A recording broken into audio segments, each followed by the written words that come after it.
မင်္ဂလာပါရှင်ကျမရဲ့ channel လေးကနေပြန်ပြီးတော့ကြိုဆိုလိုက်ပါတယ်ရှင်အင်ချင်းခိုင်ပါဒီ section လေးကတော့ GED IL လေးကိုပေါ့နော် sub study လုပ်ချင်တဲ့ကျောင်းသားတွေပဲဖြစ်ဖြစ်ဒါမှမဟုတ်လို့ရှိရင်ဒီသင်ပြီးသားကလေးတွေပေါ့နော် revision ပြန်နေတာပဲဖြစ်ဖြစ်အဲ့လိုမျိုးလူတွေအတွက်ရည်ရထားပါတယ်ဒီနေ့ကတော့တတိယမြောက်အပတ်ပေါ့နော်ဆိုတော့ဒါကပလန်ရဲ့ chapter 3တွေက lesson 1 to 6ကိုတင်ပြထားပါတယ်ဒီမှာပါတဲ့ passage တွေတော်တော်များများပေါ့နော် fiction တွေကနေသူတို့ကတစ်ပိုက်စီကိုယူထားတဲ့အတွက်ကြောင့်မလို့ဒီ solo ရင်းတစ်ခုလုံးကိုနားလည်ဖို့တော့ကအနည်းငယ်ခက်ခဲပါလိမ့်မယ်ပြီးတော့ဒီမှာကဒီ chapter 3မှာကပေါ့နော်မေးခွန်းတွေလည်းနည်းတယ်ရှေ့က chapter တွေလိုမျိုးမေးခွန်း3-4ခုပါတာမဟုတ်ဘဲねစာပိုက်တစ်ပိုက်ချင်းစီကို2ခုလောက်ပဲပါတယ်ပေါ့နော်ကဲဒီလိုဆိုရင်စလိုက်ကြရအောင်Lesson 1 plot element ပေါ့နော် plot refer to the event in a story generally the event are two in order ရပြောထားတယ် what happened facts next and so on ပထမဆုံးဘာဖြစ်လဲပြီးရင်ဘာဆက်ဖြစ်လဲဆိုတော့သူတို့ order ရပြောထားတယ်ပေါ့နော် understanding the order of event the sequence can help you which event cause or affect the other ဒီ order ဒီ event ရဲ့ order ကိုနားလည်မယ်ဆိုလို့ရှိရင်တဲ့ဘယ် event က cause ဖြစ်လဲဘယ်ဟာက affect ဖြစ်လဲဆိုတော့လည်းနားလည်နိုင်တယ်တဲ့ the conflict ဆိုတာ is a problem between a character and nature or within a character conflict ဆိုတာကရန်ပွဲတစ်ခုခုပေါ့နော် problem ပြဿနာ between character ကြားရပြဿနာ conflict လို့ခေါ်တယ်တဲ့ a story usually contain at least one conflict တစ်ခုပါတယ် or problem တစ်ခုပါတယ် the conflict may be between character within a character or between a character and nature conflict create tension conflict က tension ပြင်းထန်မှုတွေကိုပေါ့နော်ဖန်တီးပေးတယ်တဲ့ when it is resolved that tension ends ဒီ conflict ကိုဖြေရှင်းပေးလိုက်ပြီဆိုရင်တော့ဒီပြင်းထန်မှုတွေ tension တွေကပြီးသွားလိမ့်မယ် To understand the event and conflict in a story, pay attention to the dialogue. Remember that every time the speaker changes, a new paragraph begins. Event and conflict တွေကိုနားလည်ချင်လို့ရှိရင် dialogue တွေကိုတခြား attention ယူပေးရမယ်အာရုံစိုက်ပေးရမယ်ပေါ့နော် Remember that every time the speaker changes, a new paragraph begins. Paragraph အသစ်စပြီဆိုတာနဲ့ speaker စကားပြောရတဲ့သူကပြောင်းသွားတယ်တဲ့ The following script is about a brother and a sister whose mother has a tumor. As you read it, look for the order of events and the conflict. ဒီအောက်မှာရေးထားတဲ့စာပိုက်ကပါလဲဆိုတော့ brother and sister whose mother has a tumor. အမေမှာ tumor ဆိုတာအဖုပေါ့နော် cancer ဆဲတစ်ခုပေါ့နော်အဲ့လိုမျိုးရှိရဲ့ဟာနဲ့ brother ရဲ့ sister ရဲ့ conflict အကြောင်းရေးထားတယ်တဲ့ဆိုတော့ထုံးစံတိုင်းပဲဒီ passage လေးကိုခဏရက်ပြီးတော့ဖတ်ကြည့်မယ်ဒီပိုက်ရေပြီးတော့နောက်တစ်ပိုက်ကဒီအောက်ကပိုက်ပေါ့နော် Okay ဖတ်လို့ပြီးသွားရင်တော့ discuss လုပ်မယ်ဒီမှာဘာရေးထားလဲဆိုတော့ Robert didn't feel until evening his voice was fatigued and thin I've moved here to the university hospital he said they can't deal with it at home နဲ့သူတို့အမေကိုဒီမှာအိမ်မှာထားရနေပြီးသူတို့ဘယ်ကိုပြောင်းလာလဲဆိုတော့ university hospital ကိုပြောင်းလာတယ်တဲ့ Kate ဒီမှာသူနဲ့ဖုန်းပြောတာကဒါကဒီ brother ပေါ့နော် Robert က brother Kate က sister သူဘာဖြစ်လဲဆိုတော့သူဘာမှမပြောဘူးတဲ့ပြီးတော့ she has a tumor in her head တဲ့ brother ပြောတယ်ပေါ့နော်ခေါင်းထဲမှာ tumor အကျိတ်ရှိနေပြီတဲ့ I'll take a plane tomorrow morning နဲ့ Kate ကပြောတာနော်ဒီမှာက he said ဆိုတော့ तू ကဒီ he ကဘာဖြစ်မလဲဆိုတော့ဒီမှာ brother နော် Robert ပြောတယ်ပြီးတော့နောက်တစ်ပိုက်မှာ Kate အဖြစ်ပြောင်းသွားတယ်ပြီးတော့ဒါကဘာတူပြောမလဲဆိုတော့ Robert ကပြန်ပြောတယ် Okay နောက်တစ်ပိုက်က Kate ပြောမယ် I'll take a plane tomorrow morning နဲ့မနက်ဖြန်မနက်ကြလို့ရှိရင်ငါလေယာဉ်နဲ့လာခဲ့မယ် I'll be there by noon နဲ့နေ့လယ်လောက်ချာရောက်မယ်ပေါ့နော်ပြီးတော့ဒီမှာ Kate ပြောတဲ့အတွက်ကြောင့်မလို့ Robert ကပြန်ပြောတယ် Look don't ever come here unless you can keep your mouth shut and do it in my way တဲ့ငါပြောတဲ့အတိုင်းမလုပ်ဘူးဆိုလို့ရှိရင်မလာခဲ့နဲ့တဲ့ conflict ကဘာမှစဖြစ်ဒီမှာစဖြစ်တယ်နော်ငါပြောတဲ့အတိုင်းလုပ်ရင်မလုပ်ရင်နင်ပြန်မလာခဲ့နဲ့ဆိုတော့နောက်တစ်ယောက်က Robert ဆိုတာ Kate ကဘာပြန်ပြောလဲဆိုတော့ get to the point နင်လိုရင်းကိုပြောပေါ့နော် The point is they believe he has a malignancy and we are not going to tell her I almost didn't tell you they are going to operate but if they find what they are expecting they don't think they can stop it သူဘာဖြစ်လဲဆိုတော့ malignancy ဆိုတာကဒီကင်ဆာဆေးပေါ့နော်သူတို့ကင်ဆာဆေးရှိရလို့ယုံနေတဲ့သူတို့အမေကိုလည်းမပြောဘူးပေါ့နော်ကင်ဆာဆေးရှိရဆိုတော့ဒါပေမဲ့သူက they believe သူတို့ကဆရာဝန်တွေကထင်နေတည်မလားကင်ဆာဆေးရှိရလို့ထင်နေဆိုတာပဲရှိသေးတာမသေးချာသေးဘူးဆိုတော့သူတို့က operate လုပ်မယ်ခွဲခန်းနဲ့ဝင်မယ်if they find what they are expecting သူတို့မျှော်လင့်ထားတဲ့အတိုင်းဒါကင်ဆာဆေးဆိုလို့ရှိရင် they don't think they can stop it အဲ့ဒီဟာကိုတားနိုင်မယ်လို့မထင်ဘူးပေါ့နော် ဆိုတော့ဒီနောက်ဆုံးဘိုက်ကကြတော့ဘာဖြစ်လဲဆိုတော့သူတို့ဒါဖုန်းချလိုက်ပြီပေါ့နော်ဖုန်းချပြီးရဲ့အချိန်မှာဆက်ဖြစ်တာတွေရေးထားတယ်ဆိုတော့ဒီမှာဒီမိကုန်းလေးဖြည့်ကြည့်မယ်ပေါ့နော် When did Robert decide not to tell his mother about the tumor တဲ့ဘယ်တုန်းက Robert ကဒီ tumor နဲ့ပတ်သက်ပြီးတော့သူ့မျိုးမပြောလို့ဆုံးဖြတ်လိုက်တာလေ before talking to Kate နဲ့စကားမပြောခင်လားဒါမှမဟုတ် Kate နဲ့ after discussing the issue with Kate နဲ့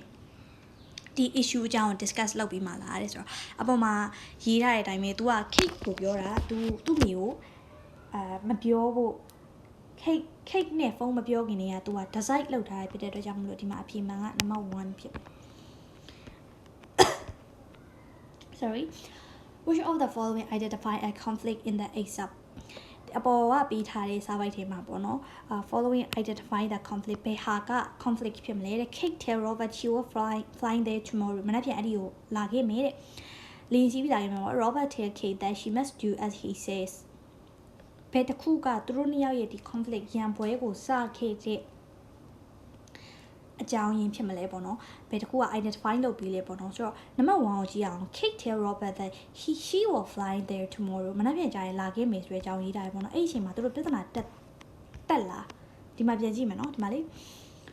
ဒီမှာ I will take plane tomorrow morning အဲ့ဒီကိုလာမယ်လို့ပြောတဲ့အချိန်မှာသူတို့ပြဿနာမတက်သေးဘူးပေါ့နော်ပြဿနာဘာမှတက်လဲဆိုတော့ဒီပိုက်ဒီကိုရောက်တော့မှ Robert ကသူပြောသလိုလုပ်မယ်ဆိုရင်တော့လာခဲ့မဟုတ်ရင်တော့မလာနဲ့ဆိုတဲ့အချိန်မှာ Kate ကနင်လိုရင်းကိုပြောဖို့ဆိုပြီးတော့အဲ့ဒီနေရာမှာသူတို့စကားလေးအခြေတင်ဖြစ်ကြတယ်ပေါ့နော်ဆိုတော့ဖြေရမယ့်အဖြေကဘာဖြစ်မလဲဆိုတော့ number 2ဖြစ်မယ် Okay နောက်ထပ် lesson 2 inferences to understand a story you must make inferences making inferences mean that you look closely at the details in the story think about your knowledge of the real world and then ask yourself what does this information point to တဲ့ကောက်ချက်ချခိုင်းတာဘာလဲဆိုတော့ဒီ detail တစ်ခုပေါ့နော်ဒီမှာဒီ detail တွေကိုဖတ်မယ် story မှာပါ detail တွေကိုဖတ်မယ်ဆိုပြီးတော့ဒီမှာဒီ real world ကိုယ့်ရဲ့ဒီတကယ် real world က knowledge ကိုအသုံးချပြီးတော့ what does this information point to ဒီဟာကဘာကိုဆိုလိုချင်တာလဲဆိုပြီးတော့မေးရမယ်ပေါ့နော် okay ဒီစာပိုက်ကိုခုနအတိုင်းပဲဖတ်ကြည့်မယ်ပြီးရင် discuss လုပ်ပါမယ် okayဒီမှာသူကဘာပြောထားလဲဆိုတော့ဒါကခုနပြောတဲ့အတိုင်းပေါ့နော်သူက fiction တွေတည်းကနေတစ်ပိုက်ချင်းစီကောက်နှုတ်ထားဖြစ်တော့ကိုက general အရာပဲသိရင်တော်ပြီပေါ့နော်ဒီမှာကြီး last night the old blue looked blank then brightened I knew I must have taken one of my Sconnell otherwise I've had it surely and ဒီမှာဘာမင်းနေရလဲဆိုတော့အရင်ဟုတ်ပါဘူး sorry last night မနေ့ညကအတန်တခုကိုကြားရလားပေါ့နော်မဟုတ်ဘူးတဲ့မကြားရဘူးတဲ့ဘာလို့လဲဆိုတော့ तू ကဒီမှာ Sconnell ဆိုတာက X တမျိုးပေါ့နော်အဲ့ဒါကိုတောက်ပြီးအိတ်လိုက်တဲ့အတွက်ကြောင့်မလို့ तू မကြားရဘူးတဲ့ဒါမှမဟုတ်လို့ရှိရင်တော့ तू ကြားရပါတယ်ပေါ့နော်သူ niece လေးကခဏမေးရပေါ့နော်မီးလောင်နေဘယ်လိုလုပ်မလဲတဲ့အန်ဒီကအိတ်နေတာကိုတဲ့ဆိုတော့သူတို့ဒီမှာ elevator ထဲမှာသူတို့စကားပြောနေကြတယ်ပေါ့နော်အဲ့ချိန်မှာဘာဆက်ဖြစ်လဲဆိုတော့ဒီမှာသူတို့အဲ့မင်းညာပတ်သက်ပြီးတော့သူတို့ author ကြားလားဘာလားညာလားအဲ့လိုမင်းနေနဲ့နောက်ဆုံးအပိုက်မှာတော့ဘယ်လိုမျိုးညီကုန်းချုပ်ပါလဲဆိုတော့သူတို့က I've just remember not last night မင်းညာမဟုတ် but 2 weeks ago လွန်ခဲ့တဲ့2ပတ်လောက်က and once before that အဲ့ဒီဟာရဲ့မတိုင်ခင်တစ်ချိန်လောက်ကပေါ့နော် ice cream author ကိုသူကြားခဲ့တယ်တဲ့ဆိုတော့သူတို့ဘာဖြစ်လဲဆိုတော့ဒီမှာ Miss Finan နဲ့နောက်တစ်ယောက်က Mrs Hazlitt ကဒီ author နဲ့ပတ်သက်ပြီးတော့သူတို့ဘယ်ဟာကိုကြားလဲဘယ်တော့မှကြားလဲဆိုတော့သူတို့ဆွေးနွေးနေအောင်အဓိက discuss လုပ်နေတာကိုတွေ့ရလိမ့်မယ်ပေါ့နော်ဆိုတော့ဒီမှာမိကုန်းနေဖတ်ပြီးတော့ကိုယ့်ဘာသာကိုဖြေကြည့်မယ်ပေါ့နော်ပြီးတော့မှအဖြေတိုက်ကြမယ် What happened before the beginning of the exam before of the beginning ဒီစာပိုက်ရဲ့ beginning မတိုင်ခင်အချိန်မှာသူတို့ဘာဖြစ်ခဲ့လို့ဒီအကြောင်းတွေပြောနေရလဲပေါ့နော် number 1က Mrs Hazlitt had a scream the night before and asked Miss Finan if he had it too သူက scream တခုကိုကြားတယ်အဲဒါကြောင့်မလို့ Miss Finan ကိုကြားရလားဆိုပြီးတော့မေးတယ်တဲ့ဒါမှမဟုတ် Miss Hazlitt asked Miss Finan about her health and whether she is sleeping well ကျမကြီးကောင်းလားဒါမှမဟုတ်လို့ရှိရင်ကောင်းအိပ်ရလားဆိုပြီးတော့မေးနေတယ်တဲ့အပေါ်မှာကဒီကျမကြီးနဲ့ပတ်သက်တဲ့အကြောင်းမပါဘူးเนาะသူတို့အဓိကဘာဖြစ်လဲဆိုတော့ဒီသူတို့ကြားခဲ့တဲ့ scream အကြောင်း scream နဲ့ပဲ order နဲ့ပဲပတ်သက်ပြီးတော့သူတို့ပြောနေရဖြစ်တဲ့အတွက်ကြောင့်မလို့အဖြေမှန် number 1ဖြစ်ပါမယ် What is the most likely reason for the tear then suddenly wrench Mrs. Hazlitt's throat ဒီ tear that suddenly wrench ဆိုတဲ့အကြောင်းကပေါ့နော်ဘေဟာရဲ့ reason ဖြစ်မလဲတဲ့ What is the most likely reason ဒီနှစ်ခုတည်းကဘေဟာကဒီလိုဖြစ်ရတဲ့ reason ဖြစ်မလဲဆိုတော့အပေါ်မှာသွားကြည့်လိုက်မယ်ဆိုလို့ရှိရင်အဲ့ဒီအကြောင်းကဒီမှာရှိမယ်နော် Unable to speak for the tear that suddenly wrenched her throat she described it ဒါက tear that suddenly wrenched her throat ဆိုတော့သူတို့ဘာကိုပြောမလဲမြန်မာလိုဆိုလို့ရှိရင်တော့သိမလားအလုံးကြွားတယ်လို့ဘာလို့အဲ့လိုမျိုးပေါ့နော်ဒါကိုတမျိုးပဲရေးထားတာပေါ့နော်ဆိုတော့ဒီမှာအဖြေကိုကြည့်အောင်ဆိုတော့ she was upset at Miss Fina inability to remember တဲ့သူမှမမိနိုင်တဲ့အတွက်ကြောင့်မလို့သူက upset ဖြစ်တယ်တဲ့ဒါမှမဟုတ် she was relieved that Miss Fina had a scream too Miss Fina ကလည်း scream ကိုကြားရတယ်သူတယောက်တည်းကြားရတာမဟုတ်ဘူးဆိုတဲ့အတွက်ကြောင့်မလို့သူကစိတ်သက်သာရသွားတယ်တဲ့အဖြေကဘာဖြစ်မလဲပြန်ကြည့်မယ်နော်ဟုတ်ပြီလားဒီမှာနော် Miss Fina ကပြောတာနော်သူလည်းကြားရတယ်အရင်ညမဟုတ်ဘူးဒါပေမဲ့လွန်ခဲ့တဲ့2ပတ်လောက်ကပြီးတော့အဲ့ဒါမတိုင်ခင်တစ်ခေါက်လောက်ကပေါ့နော်သူကြားရတယ်ဆိုတဲ့အတွက်ကြောင့်မလို့ဒီမှာဘာဖြစ်လဲ Miss Fina ကလုံးဝမမှတ်မိတာမျိုးမဟုတ်ဘူးသူမှတ်မိတယ်ဆိုတဲ့ကြောင့်အဖြေက number 1မဟုတ်ဘူး number 2ဖြစ်မယ် Okay lesson 3 character ရဲ့အကြောင်းပေါ့နော် character are the person in the story မှာပါတဲ့ people လူတွေက character တွေဖြစ်ကြတယ်တဲ့ဆိုတော့ဒါကဘာကြောင့်ရေးထားတာလဲဆိုလို့ရှိရင် Asia Olsen ပေါ့နော်သူက painter ပကြီးဆွဲတဲ့သူဘယ်သူပုံဆွဲမှာလဲဆိုတော့ Helga Kring ရဲ့ပုံဆွဲမှာအဲ Helga Kring ရဲ့ angle နဲ့ anti ရလေတဲ့သူကဘယ်လိုပြောလဲ delighted ဖြစ်တယ်ဟိုကောင်းကောင်းမွန်မွန်ပဲပေါ့နော်ဒီမှာ Helga အကြောင်းကိုဗာပြောထားလဲဆိုတော့ Helga ရဲ့ own feeling တွေက mix ဖြစ်တယ်တဲ့ she was amused grateful and vexed amused grateful ဆိုတော့ happy ဖြစ်တယ် funny ဖြစ်တယ် and vexed decided and enraged without her and also she was a little afraid of Olsen ကိုသူနည်းနည်းကြောက်တယ်ဘာလို့လဲဆိုတော့ his stubbornness arrogance ဟာတဲ့သူကကြောက်တယ်လို့ရေးထားတာเนาะကြောက်တယ်ဆိုတဲ့အတွက်ကြောင့်မလို့သူ့ကိုဒီ Olsen ဆိုတဲ့သူကိုသူက inspire ဖြစ်တာမဟုတ်တော့ကြောက်တာဘာဖြစ်လဲဆိုတော့ဒီမှာ stubbornness arrogant သူရဲ့ Olsen ရဲ့ huge shocking pride လို့အဓိပ္ပာယ်ရတယ်ပေါ့နော် huge Olsen ကဘာဖြစ်လဲမာနကြီးတာเนาะမာနကြီးတဲ့အတွက်ကြောင့်မလို့သူကမာနကြီးပြီးတော့သူ့ကိုယ်သူများတွေထက် above everyone အကုန်လုံးရဲ့အပေါ်မှာလို့ခံယူထားတဲ့ပုံစံချောင်းမလို့ Olsen ကိုသူကကြောက်ပါတယ်တဲ့သူတို့ shopping ထွက်တယ်ပေါ့နော်အဲ့ချိန်မှာအဲ့ဒီ Copenhagen ဆိုတဲ့မြို့မှာရှိတဲ့လူတွေအကုန်လုံးကဒီကောင်မလေးHelga ကိုသူတို့ဝိုင်းကြည့်ကြတယ်ပေါ့နော် Helga က new environment ရောက်သွားတယ်သူ့ကိုလည်းအကုန်လုံးကဝိုင်းကြည့်ကြတယ်ဆိုတဲ့အတွက်ကြောင့်မလို့သူကဘာဖြစ်လဲဆိုတော့စိတ်ပင်ပန်းလူပင်ပန်းဖြစ်တယ်ပေါ့နော်ဒီသူတို့အကုန်လုံးဝိုင်းကြည့်ခံရပေါ်မှာအိမ်နောက်သူတို့ဘာဖြစ်လဲသူတို့အိမ်ကိုတဲ့ပြန်လာခဲ့တယ်တဲ့မိကုန်းတွေကိုသွားကြည့်မယ်ကိုယ့်ဘာသာကိုဖြေကြည့်မယ်ပြီးတော့မှအဖြေတိုက်မယ်ပေါ့နော် Which of the following describe Helga ကဘယ်လိုပုံစံမျိုးလဲဘယ်လို describe လုပ်ထားလဲ attracted down to art embarking on a new life တဲ့ဒါမှမဟုတ်လို့ရှင် self-centered smart enjoy being watched သူ့ကိုဝိုင်းကြည့်တာကိုသူကြိုက်တယ်ဒါမှမဟုတ်လို့ရှင်သူကဒီ self-centered တကူအောင်ဆန်နေပေါ့နော်နောက်ဒါမှမဟုတ်လို့ရှင်နောက်တစ်ခုက attractive ဖြစ်တယ် down to art embarking on a new life သူ new life အသိရနေပြီပေါ့နော် attractive ဖြစ်တယ်ဆွဲဆောင်မှုရှိရယ်ဆိုတော့ Helga ကဘယ်လိုပုံစံမျိုးဖြစ်မလဲတဲ့ခုနကပြောတဲ့ကြောင့်မလို့သူ့ကိုလူတိုင်းကဝိုင်းကြည့်တယ်ဘာလို့ဝိုင်းကြည့်ရလဲဆိုတော့ attractive ဖြစ်လို့အဲ့ချိန်မှာ तू ကဒီလူတိုင်းဝိုင်းကြည့်တော့ exhausted ပင်မန်းနေစိတ်ရောကိုယ်ပါပင်မန်းပြီးတော့ပြန်လာတဲ့အတွက်ကြောင့်မလို့ तू က enjoy being watched ဖြစ်မလားမဟုတ်ဘူးเนาะအဖြေက number 1ပဲဖြစ်မယ် Which of the following would Olsen most likely do at the party Olsen ကဘယ်အချက်ကိုပေါ့เนาะ party မှာလုပ်မလဲတဲ့ဆို one stop the hostess if the wine was below his expectationသူခံမှန်းထားသလိုမျိုးသူရဲ့ expectation ဒီ wine ကပေါ့နော်သူ expectation အောက်မှာရှိနေလို့ရှင် snap the hostess ဒီ host လုပ်တဲ့လူကို ignore လုပ်လိုက်မယ်တဲ့ over the drive to anyone home who need a ride right လို့တဲ့လူမှန်သမျှကို तू က offer a drive လုပ်ပေးမယ်ပေါ့နော်ဘယ်တကူဖြစ်မလဲဆိုလို့ချင်းခုနကဒီ Olsen ရဲ့အကြောင်းရေးထားတယ်ပေါ့နော် Olsen ကဘယ်လိုလူမျိုးလဲဆိုတော့ဒီမှာ huge shocking bright မာနကြီးရဲ့လူတယောက်ဖြစ်တဲ့အတွက်ကြောင့်မလို့ तू ကလူတိုင်းကို offer ပေးမလား right drive အိမ်ကိုပြန်လိုက်ပို့ပေးမယ်ဆိုပြီးလူတိုင်းကို offer ပေးမလားမပေးဘူးเนาะအဲ့တော့ number 2 မဟုတ်ဘူး number 1ဖြစ်မယ် तू ကမာနကြီးရဲ့အတွက်ကြောင့်မလို့ okay DY မကောင်းဆိုလို့ရှိရင် तू ဒီ host ကိုပဲ ignore လုပ်လိုက်မယ်တဲ့အဲ့လိုသဘောမျိုးပါ sorry Lesson 4 theme the subject of a story is what the story is about the theme of a story is different from the subject နဲ့မတူတဲ့ theme ဆိုတဲ့ဟာက the theme goes beyond the subject and often express a point of view about life ဘာဖြစ်လဲ subject ပြီးမှလာတယ် often expresses a point of view about life နဲ့ပတ်သက်ပြီးတော့ point of view တစ်ခုပေါ့နော်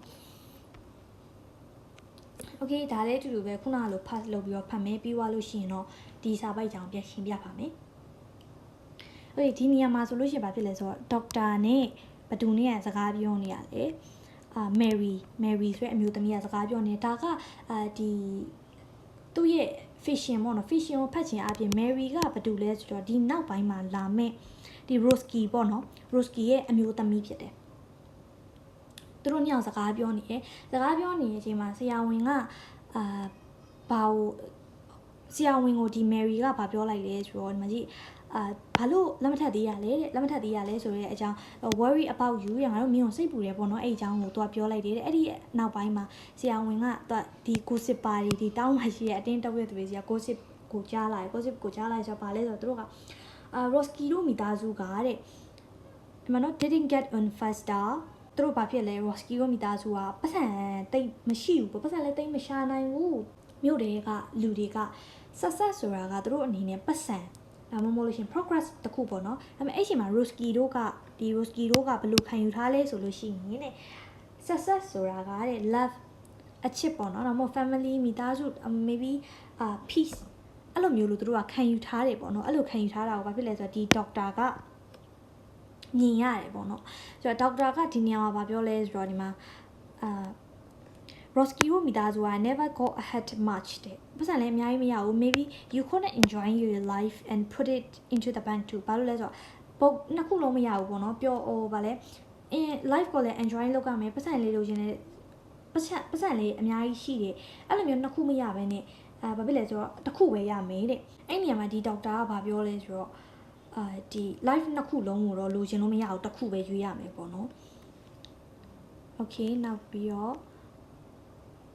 မေကိုညီကိုဖတ်ကြည့်မယ်ဖြေမယ်ပြီးတော့မှအဖြေတိုင်းမယ်ပေါ့နော် Which of the following statement is the theme of the story this story ရဲ့ theme ကဘာဖြစ်မလဲတဲ့ A good life is measured in terms of love not money မဟုတ်ဘူးတဲ့ love နဲ့measure လုပ်တယ်ပေါ့နော် People should not gossip about other လူတွေကတခြားသူတွေနဲ့ပတ်သက်ပြီးအတင်းမပြောရဘူးတဲ့ဒီမှာဆိုလို့ရှိရင်ခုနကစာပိုက်ထဲမှာ तू ကဒီအတင်းပြောတဲ့လူတွေကဘလို့အတင်းပြောလဲဆိုတာပဲရေးထားတယ်ပေါ့နော်အတင်းမပြောရဘူးဆိုတဲ့စာပိုက်လည်းမပါဘူးပေါ့နော်အဲ့တော့ဒီဟာက theme မဖြစ်နိုင်ဘူး number 1ပဲဖြစ်မယ်နောက်တစ်နည်းအားဖြင့် number 1ကိုဘယ်လိုမျိုးdefine လုပ်လဲဆိုလို့ရှိရင်သူက good life is measured by term of love not money မဟုတ်ဘူး love နဲ့ပဲ define လုပ်တယ်ဆိုတော့ဒီမှာကြည့်လို့ရှိရင်ဒီမှာနော်သူတို့က what pusher အရင်အဲ့လိုမျိုးဒီမှာတခုခုကိုလုပ်ဖို့အဲ့လိုတွန်းနေရ pusher တွေမဟုတ်ဘူးတဲ့ they were comfortable သူတို့ comfortable ဖြစ်တယ် they were out of debt အကျွေးမရှိဘူး but they didn't get much ahead တဲ့ပတ်စံလည်းအများကြီးမရှိပါဘူးတဲ့ဆိုတော့ဘာဖြစ်လဲဆိုတော့ဒါကသူတို့ define လုပ်ထားတဲ့ good life အကြောင်းရွာတွေက gossip ပါတွေပြောတဲ့ good life ဆိုတာမဟုတ်ဘူးเนาะအဲ့တော့အဖြစ်မှန် number 1ဖြစ်မယ်နောက်တစ်ခု which of the following details support the theme ဘယ် detail ကဒီ theme ကို support လုပ်လဲဆိုတော့Mary Roski lovingly worry about the doctor နဲ့ပတ်သက်ပြီးတော့ဒီ doctor နဲ့ပတ်သက်ပြီးတော့သူက worry စိုးရိမ်နေပေါ့နော် the Roski keep out of debt တဲ့ Roski ဒီမှာ debt အကျွေးမရှိပေါ့နော်ဘယ်အချက်ကဒီအပေါ်ကဒီ theme ဒါ theme of story ဖြစ်နေပြီเนาะဆိုတော့ဘယ်အချက်ကဒီအောက်ကနှစ်ချက်တည်းကဘယ်အချက်ကဒီ theme of story ကို support လုပ်လဲတဲ့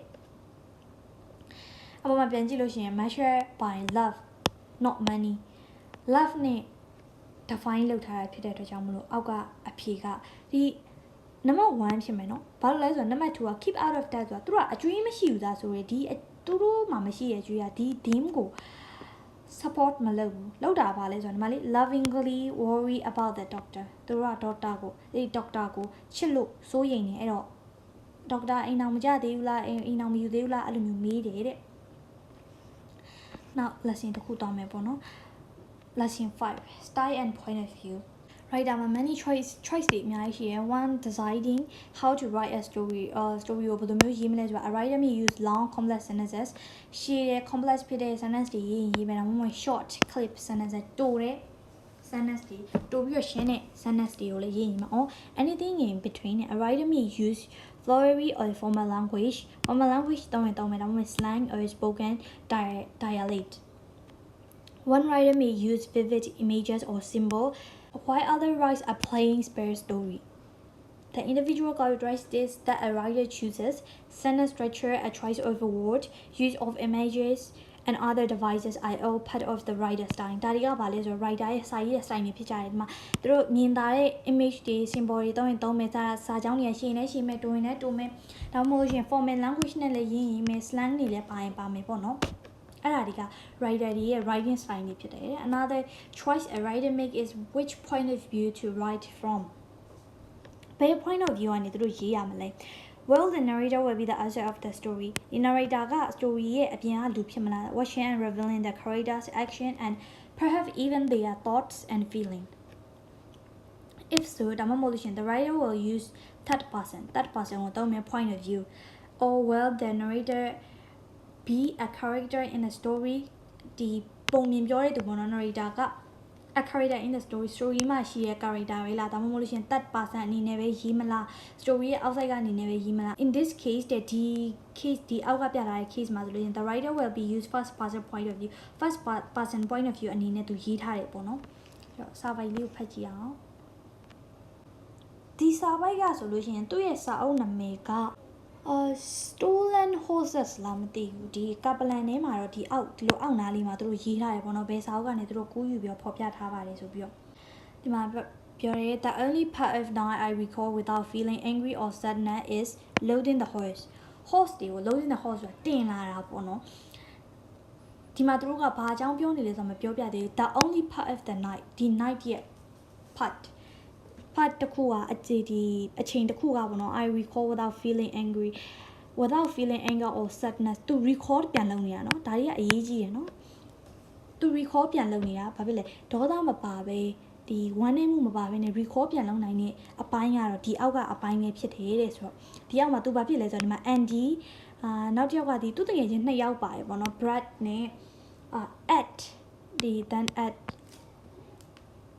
ဒီ ad တော့ကပေါ့နော်ဒီဘာလုပ်နေရလဲဆိုတော့မြင်းတွေကိုခိုးတာမြင်းတွေကိုခိုးတဲ့အကြောင်းသူရေးထားတယ်ဒါပေမဲ့မြင်းတွေကိုခိုးတယ်လို့သူပြောတာလားမပြောထားအောင်နော်တကယ်တော့ဒီစာပိုက်ကိုဖတ်ကြည့်လို့ရှိရင်သူတို့က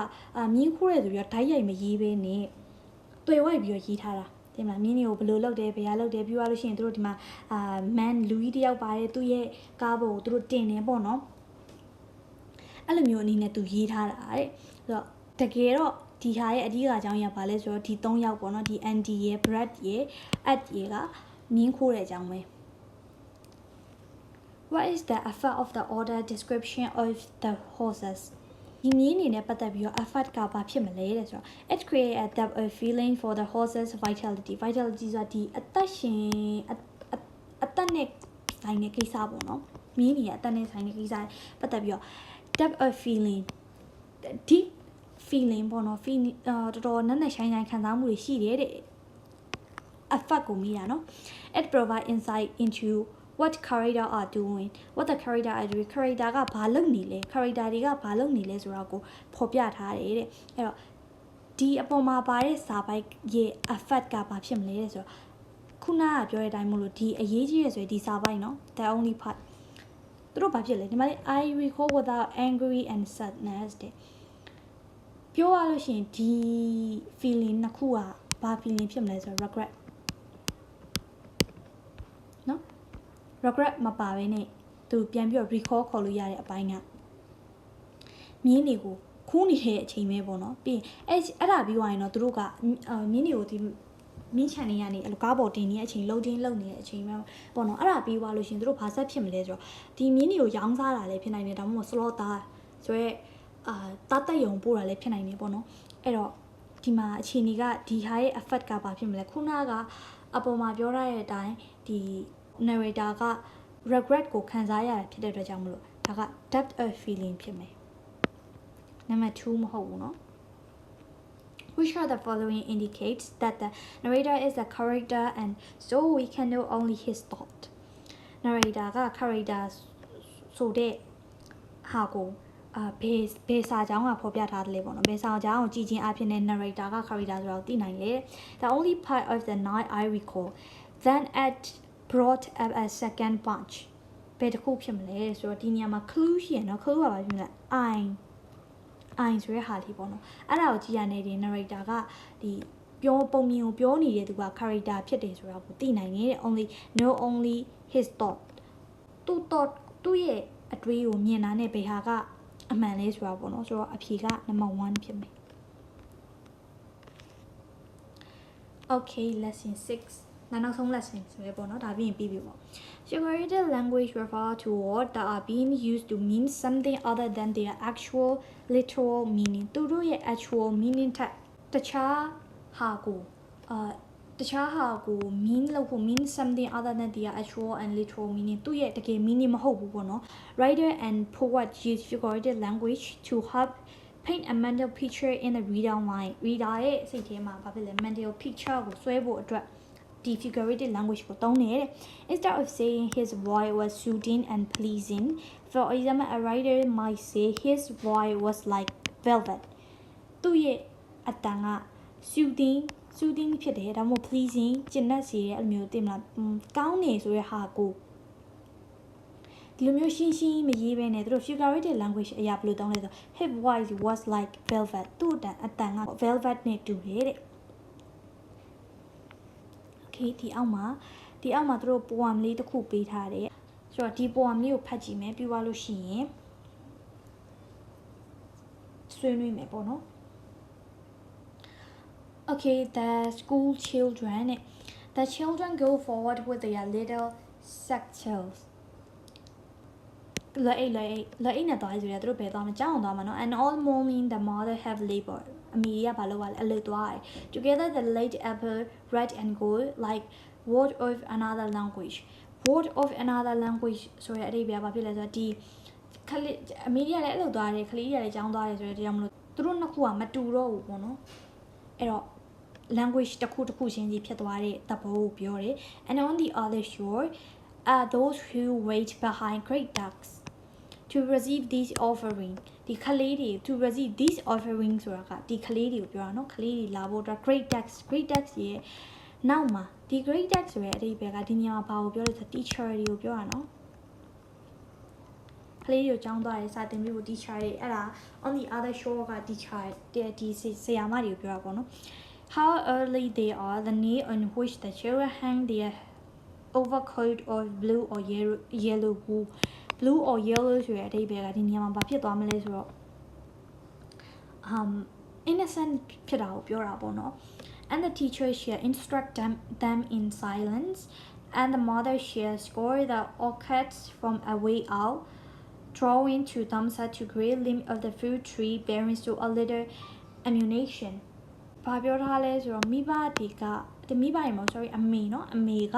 ခလေးတွေရဲ့ပညာသင်ကြားဖို့အတွက်ဒီသူတို့က great limb of the fruit tree ဆိုတာဒီတိတ်မတီးနိုင်တဲ့အပင်ပေါ့နော်အဲ့လိုမျိုးအပင်လိုမျိုးသူတို့က sacrifice လုပ်သူတို့ကိုသူတို့ sacrifice လုပ်ပြီးတော့ကလေးတွေအတွက်လုပ်ပေးတယ်ဆိုတဲ့အကြောင်းရေးထားတဲ့ကဗျာလေး Okay ဖတ်ကြည့်မယ်ပြီးရင်ကိုယ်ဘာသာပြင်မယ်လို့ပေါ့နော် What is suggested by comparing apple to word of another language in the fourth line မှာပါတဲ့ word of another language ဆိုတာပါလေ essence of strangeness not a part of one's word နောက်တစ်ခု number 2 useless things that have no meaning ဒီမှာဆိုလို့ရှိရင်အဖြေကတကယ်ဒီစာကြောင်းကိုနားမလည်တော့အဖြေကရှင်းပါတယ် number 2ဘလုံးမှမဟုတ်ဘူးပေါ့နော် number 1ပဲဖြစ်မယ် What does the word shore in the fifth line refer to shore ဒီမှာ fifth line မှာပါတယ် shore ကမ်းခြေပေါ့နော်ကမ်းခြေလို့တခုအဲ့ဒါကဘာကို refer လုပ်တယ်လေ the farthest edge of a lake ရဲ့အဲ့သူတို့ပြောရဲကမ်းခြေပေါ့နော်ကမ်းခြေလို့ပြောနေတာအဲ့ဒါလားဒါမှမဟုတ်လို့ရှိရင် the wall of the classroom figurative language ဖြစ်တဲ့အတွက်ကြောင့်မလို့သူတို့ရဲ့ actual meaning ကို direct မရေးဘူးအဲ့တော့အဖြေမှန်ကဘာဖြစ်မလဲ the wall of the classroom ဒီအပေါ်မှာလည်းအဲ့လိုပဲဒီမှာလေwho wait behind the greater တွေနောက်မှာဘယ်လိုရှိလဲ teacher တွေရှိတဲ့အတွက်ကြောင့်မလို့ဒါကဒီဟာက classroom ဖြစ်ရမယ် okay နော် okay ဒီနေ့အတွက်ကတော့ဒီလောက်ပါပဲဒါတတိယမြောက်အပတ်ပေါ့နော်နောက်အပတ်ဒီလေဒီလိုမျိုးသင်ခန်းစာတွေကိုစိတ်ဝင်စားရဲဆိုလို့ရှိရင် like and subscribe လုပ်ပေးဖို့မမေ့ပါနဲ့ okay အဲ့တော့ကျေးဇူးတင်ပါတယ်အကုန်လုံးပဲ